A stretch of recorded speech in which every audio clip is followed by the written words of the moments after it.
Good afternoon everybody, and a very warm welcome to my brand new series, Susannah's Come Build With Me, part number 1. It's episode number 1. So welcome and thank you for joining me, for those of you who are interested in this series. And let me just give you a brief introduction into what to expect from this series. I briefly did a trailer not so long ago, and that kind of gave you a brief sort of outline into the things that you can expect from this series. And the reason for doing it, let me just give you a brief introduction into it and just briefly explain to you what's going to happen. So basically we're going to be doing episode by episode, we'll featuring different bits and pieces. So what we're going to do is we'll cover a topic in every episode. And therefore, if you need to find that particular topic, you just go straight to that episode, because that episode will be completely different from the next one.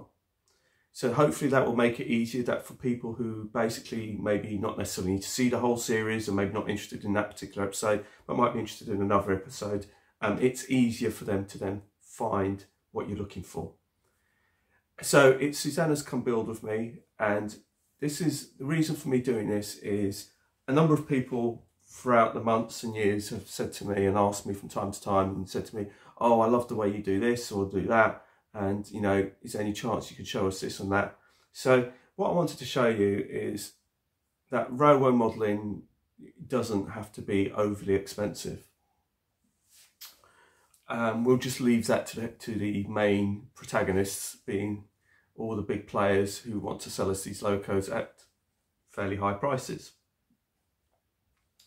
But the modelling itself doesn't necessarily need to be that expensive. And so my aim is to show you, I don't have a 3D printer and I don't have an airbrush. So you don't necessarily need fancy gadgets to sort of show you, for me to show you what I'm going to do. And like I said, it's nothing against those people who do 3D printing or have airbrushes or anything like that.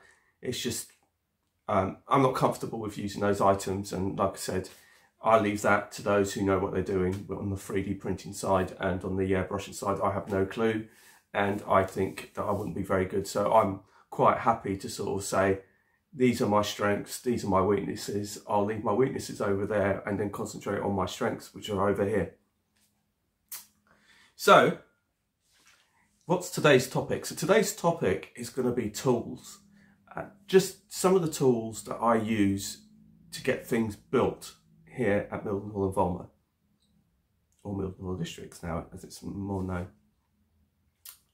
And I'm not going to go through everything, because a lot of us modelers already have a good basic set of tools, stuff like scalpels, rulers and stuff like that. This is more going to be about things that basically tools that possibly that I can't live without, and I'd sort of highly recommend if you don't have them, because it does, some of these tools do make your life a lot easier, and it does also speed up the process quite a bit if you have the right tools. And like I said, not all of this stuff has to be expensive. A lot of my tools aren't the most expensive tools in the world, but they've nonetheless lasted me a very long time. I'm not a carpenter by trade or an electrician by trade, so I don't need all these fancy top of the range items. I'm just a model maker creating my little world in my own little space, and I don't necessarily need the big fancy tools. And at the end of this program, or episode I should say, I'm going to show you how to make a nifty little tool for yourself and explain how you use it. So let me just talk to you about some of the things that I use that I just cannot get away from here at Mildenhall and Volmer. And I will sort of try and give you a demonstration, because I've got a new link section which I've got here, and I'll give you a quick look at that, and here you go. This is it here at the moment that I'm working on.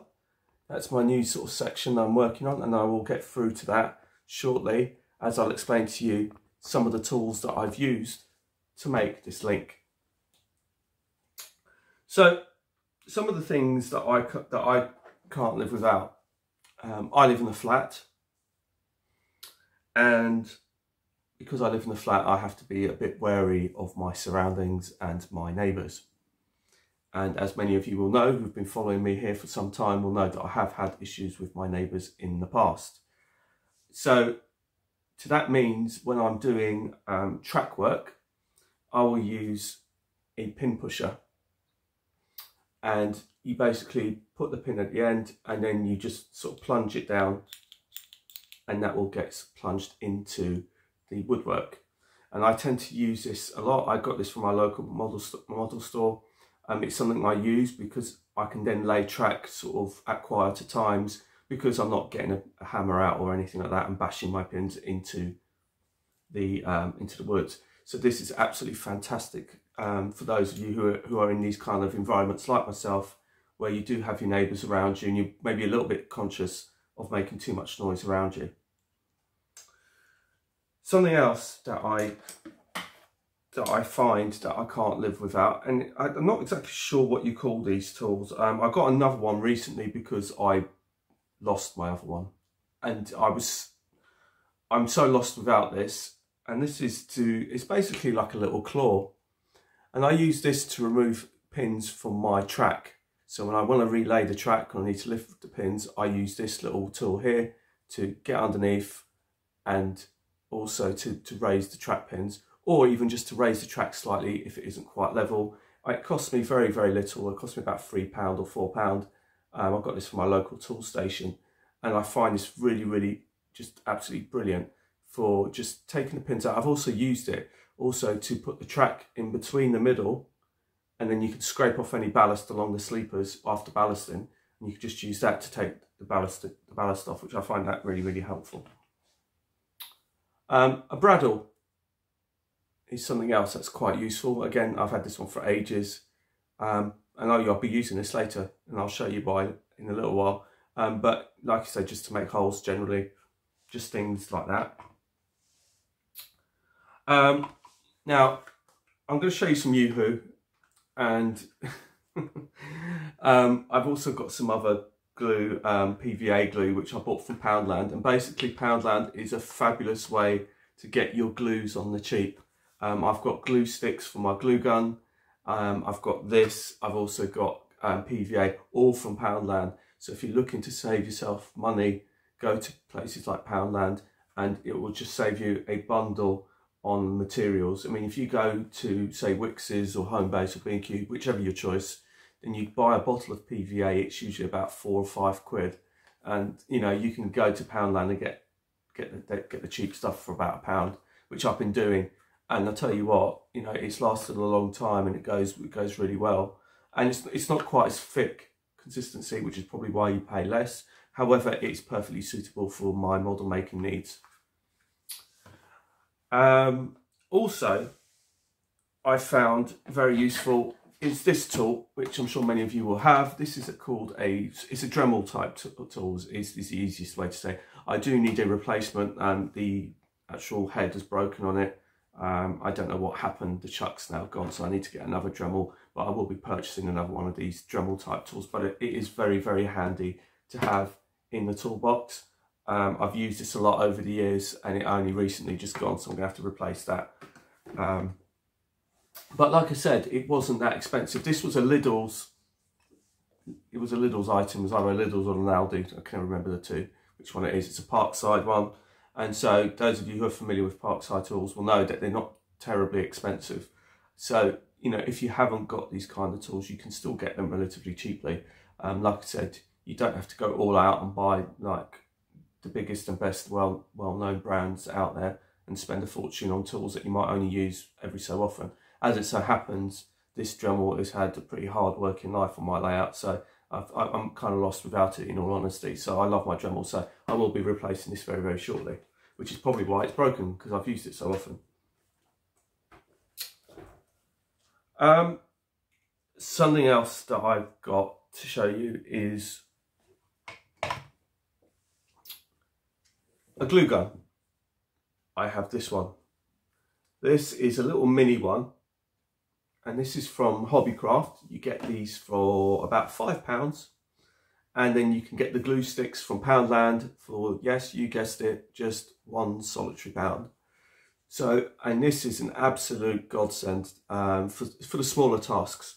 But I do have this one, which is the beefy bigger brother, and I love this one to bits. Now this is also cordless, but it is also corded. You can actually get, let me see if I can show, there it is on that end, there you go. You can plug the cord in at that end, so you can plug directly to the cord, or you can have it as a rechargeable item. Personally, I prefer it corded because you get a more consistent heat, but I just absolutely love this because to get some of these bigger items done, when you've got to glue large spaces quickly, then you can't really use that one, that was too small. But this definitely does have its place because there are some nooks and crannies which you can't necessarily get into with something like this, but you can do with that. And I've used it for gluing and making like the modules on my town scene, used the glue gun, and also both of them I've used. I've got this one from, I think it was Tool Station. I've got, yes, I think it's Tool Station down the road, and we've got here in Alton. And it was a very reasonable price, between £10 and £20, I think it was. And, you know, it's not overly expensive. And this is a tool I use a lot as well. Very, very handy. In my view, a must-have in the toolbox. I use it so much. Something else. What's next? I'm trying to get through this quite quickly because I've still got to show you how to make the tool. So any further comments, please feel free to leave them on the comment section below, and I will get back to you if you need any more information about anything. So next I've got is, I bought this recently. I got this is just a basic Wix drill, a corded drill.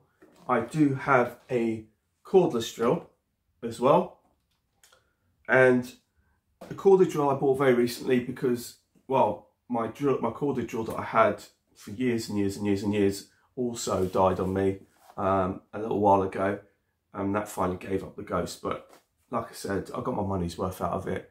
I think I had the previous drill for God knows how many years, probably over a decade, to be honest.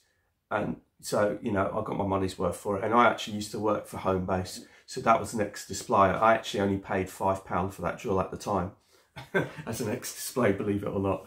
So yeah, so I got my money's worth out of that one. So I needed to buy a new one. And this is a Wix version. This is the cheapest that they had. This is like about £30, I think I paid for this. But you can go to Argos, and I think Argos do them for cheaper.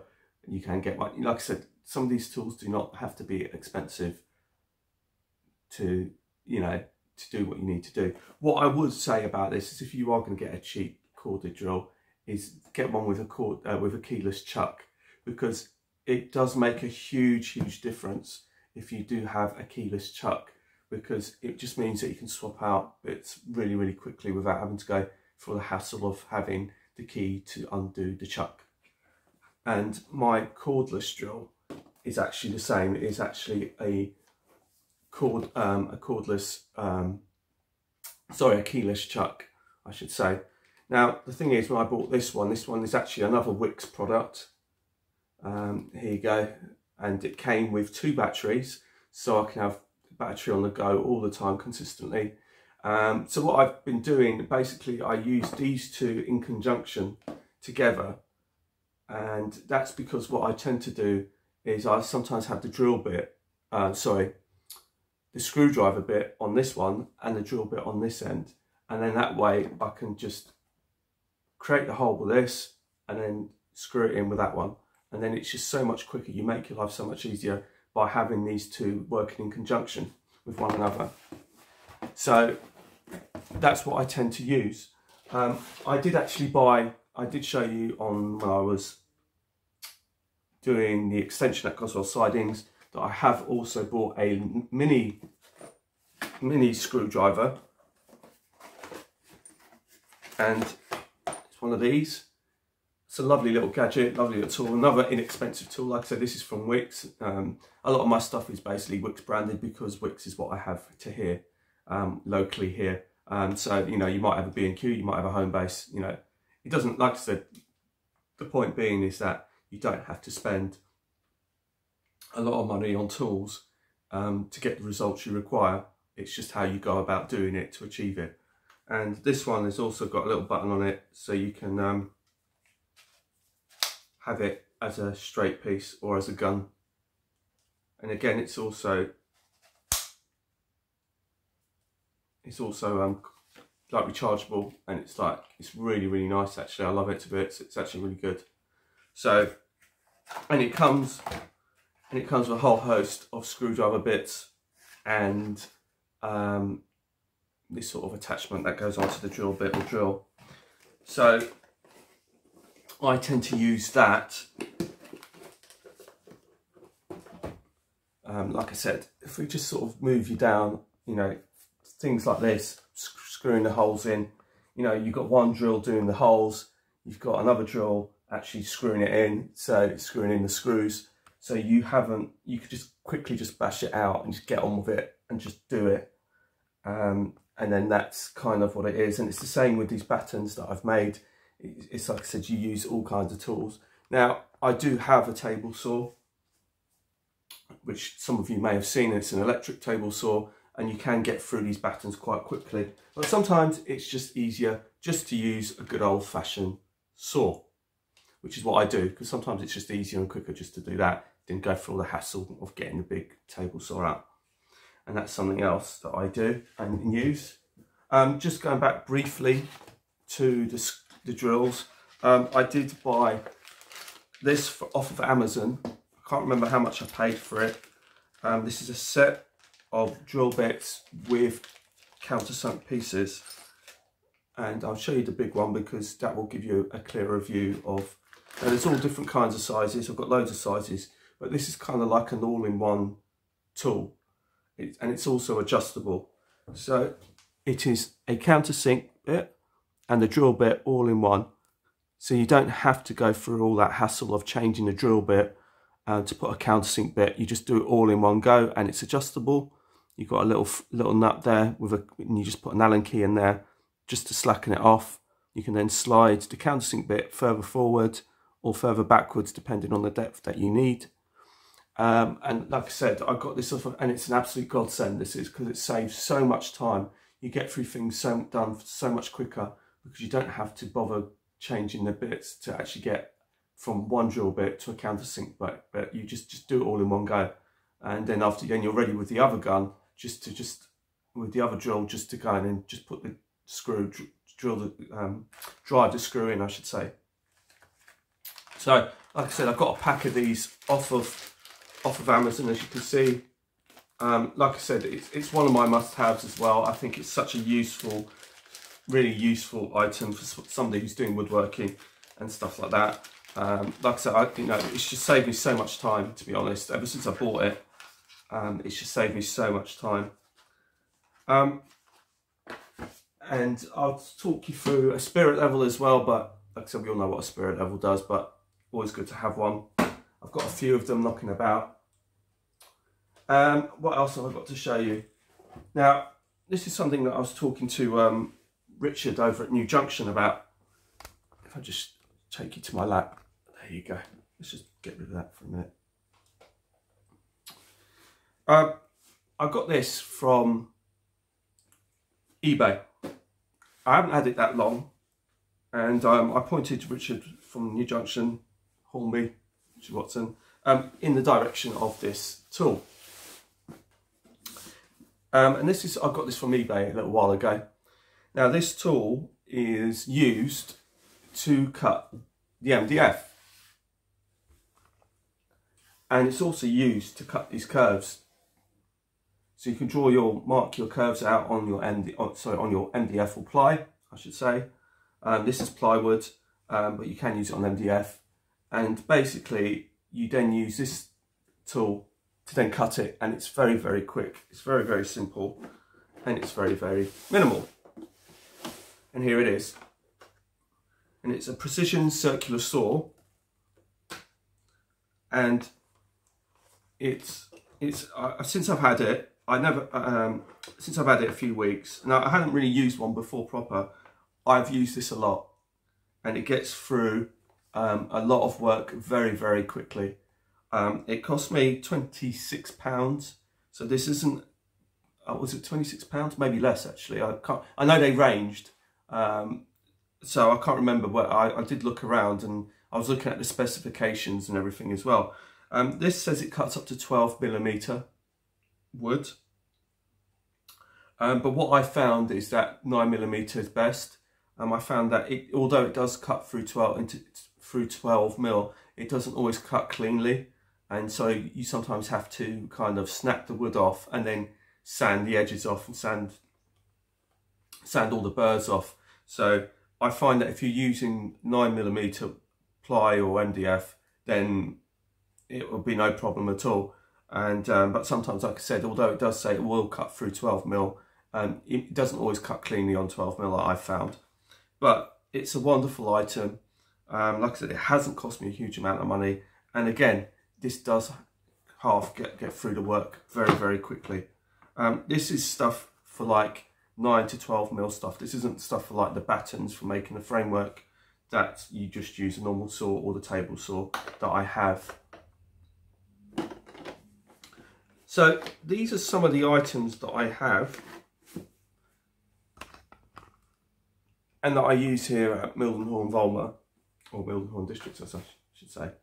Something else that I should actually, before we sort of move on, is I also have this. This is my trusty Workbench. I've had this for years and years and years. My mum and dad bought it for me for, you know, this is probably going on for what, probably, I don't know, 20 years old or whatever. It's just a little workmate and that I've had for years and years. And at the time, I think it was about £40, I think it was. And if you open it up inside, you can stash your tools in there. And you can also, it's also a vise. So you can swing the, oh, let me go like that. So as you can see, so if this was your batten of wood here and you wanted to cut it, you can just trap the wood in there, grip it and then cut the end off, knowing that it's secured and it won't go in there. You've also got these kind of pins that come with it. So you can plug them into these little pins here, which you can plug into the holes. And these will kind of allow you to sort of secure the wood this way or whatever. Put one on this side, one on that side, just to secure it, and then use the vise to grip it. And then again, you can just cut it. Absolutely fantastic piece of kit. I've had it for years and years, for decades, and it is absolutely wonderful. And like I said, it wasn't too expensive. It's not too big, so it doesn't get in the way too much. You can just store it out the way. And that, and you just twist the little handles and that brings the vise in. So there you go.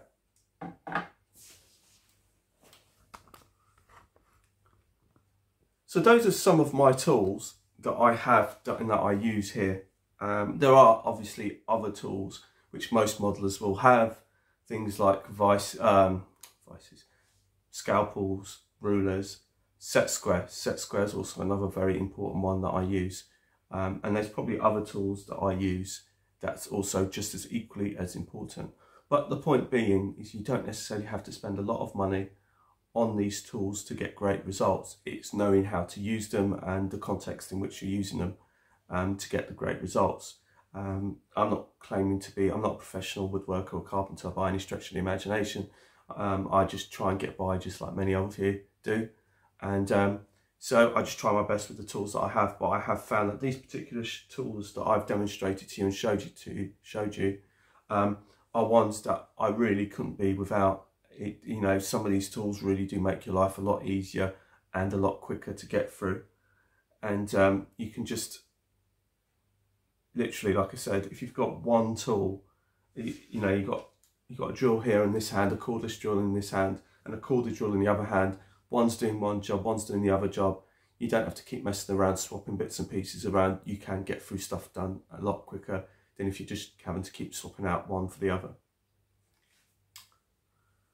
So I'm now going to show you how to make a quick and simple little tool that you can use for your layout.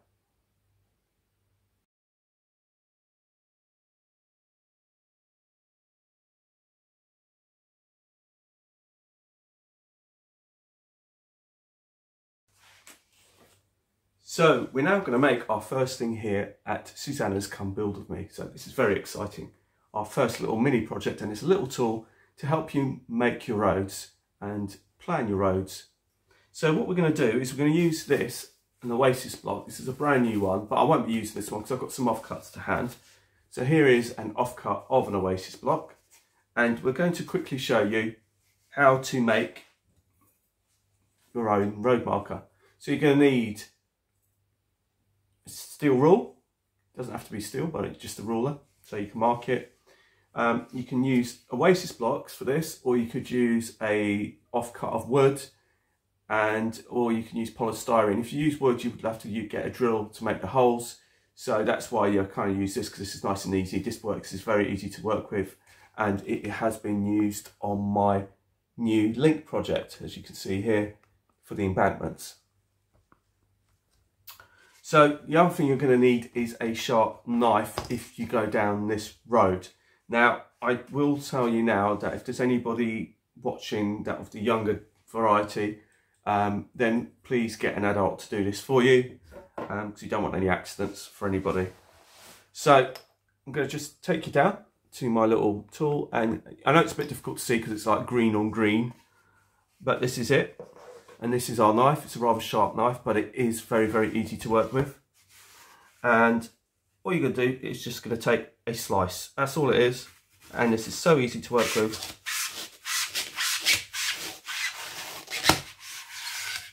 That's it, just like that, done. So we've got a slice. That's all we need. Now, we're going to need to mark out, so we're going to need to mark out, now I'm not going to go too close to the edge, but we're going to mark out 9 centimetres is the max. So put a dot where it says 9, and a dot where it says 0 here. And then we're going to put another dot where it says 4.5. And as you can see from here, it marks really, really easily. So all I'm going to do here is, just to make it a bit more centre, I've just put the bradawl through.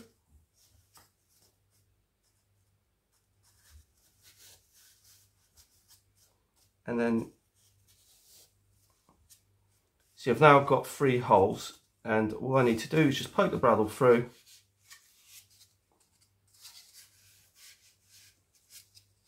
Hope you can see this. 3 holes on that. Now what I don't need the rest of this block, so I'll just chop this. This is just an offcut in any case, so there you go.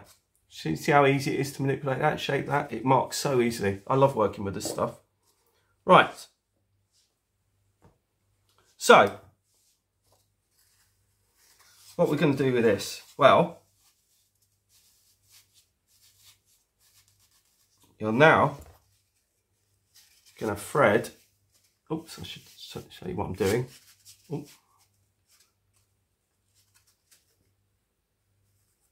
2 pencils. Just put that to one side.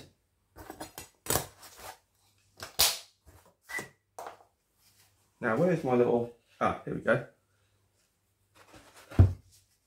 Hopefully this will come out cool. So if you want to draw a road, you can just simply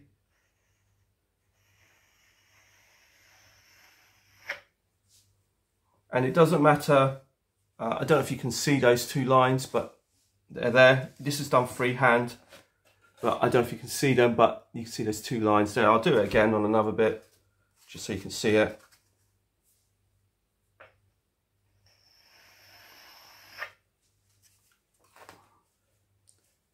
You can see there's 2 lines. Hopefully you can make out there's 2 lines.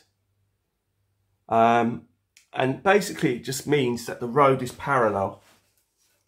So if, for example, you're drawing a road, you basically just made a road. And the reason why I say 9 centimetres is because I find that in 00 gauge, 9 centimetres is the correct width. So you've got a nice little tool there that you can just sort of draw a road, but you don't have to draw the 2 lines and keep measuring them because you've got them already pre-measured here. So by doing one, you've pre-measured it already. So if I just sort of do that with a ruler to keep it straight and then follow the straight line, then hopefully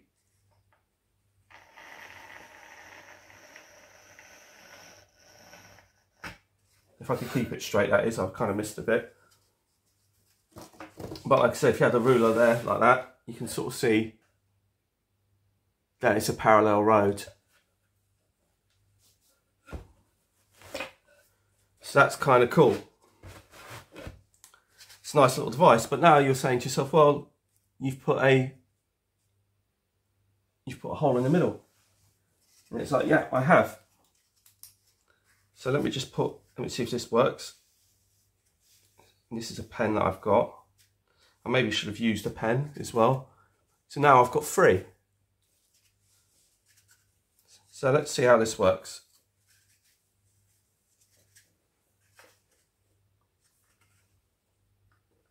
Right, let's see.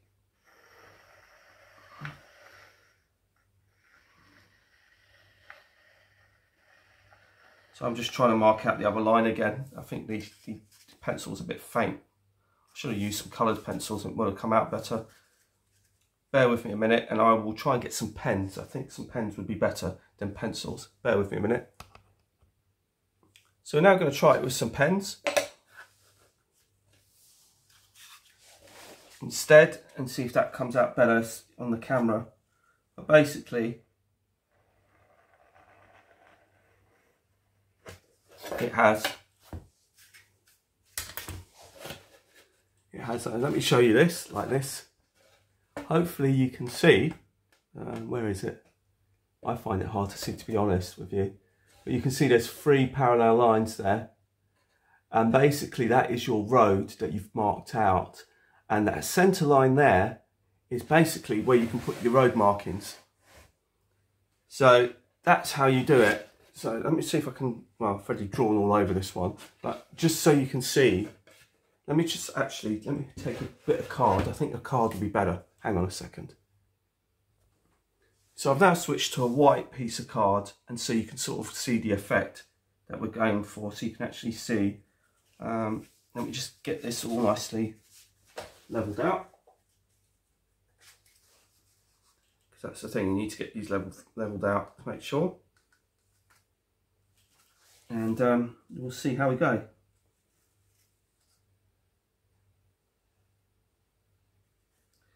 Yeah, these two are a bit more. Let's just push this one down a bit more.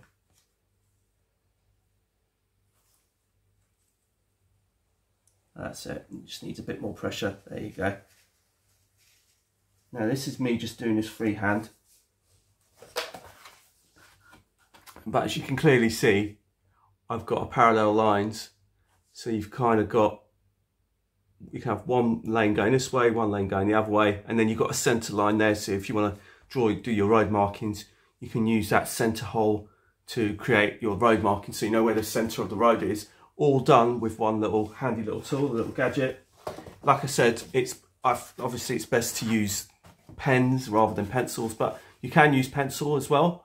Like I said, because you can, at the end of the day, I'm using the pens mainly for demonstration purposes because it comes out clearer, and also on the whiteboard it comes out clearer than the wood. So hopefully, just by creating this little gadget, you can sort of see where we're going with this. So this is a sort of 00 gauge road marking or road making tool. Like I said, you can use polystyrene or you can use wood, but like I said, if you do decide to use wood, then you'll have to get a drill bit out to drill the holes. Whereas if you use this, this is so easy, you don't even have to, you just need a bradawl. So you just push through with the pens, and then you've got, like I said, you've got parallel lines to make your roads. So that's really, really cool.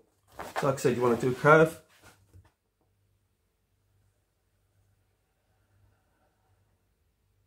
And it will always be parallel. So it's a nifty little gadget for you, for those of you who are interested in making that. So like I said, there you go. Took about 5 minutes to make. cost me £1.69 for a complete block, and a few biros that you might have at home, or pencils or whatever, and then you can just mark it out on your wood. So that concludes episode 1 of Susannah's Come Build With Me. I hope you liked it, and in the next episode we'll be making something else, and so hopefully by the end of it you'll see just how I go about doing things here at Mildenhall District. So thank you for joining me. I hope you've enjoyed the video, and I hope you enjoy the series. And like I said, have a go at making your own little 00 gauge road marking tool. Like I said, very inexpensive. So if you need to plan out your roads, you can use this, and it saves you having to mess about. And like I said, if you want to do nice straight roads, just have a steel rule to hand and just line up one edge with the steel rule to give you a nice straight line all the way through. So until the next time, it's goodbye from Susannah's Come Build With Me. Take care and bye for now. Oh yeah, and stay tuned, because the next video is going to be a very, very special video. I'm very excited. I want to show it to you now, but this is Susannah's Come Build With Me. So on the next video, stay tuned for that. So take care, and I hope you enjoy the series, and bye for now. Goodbye.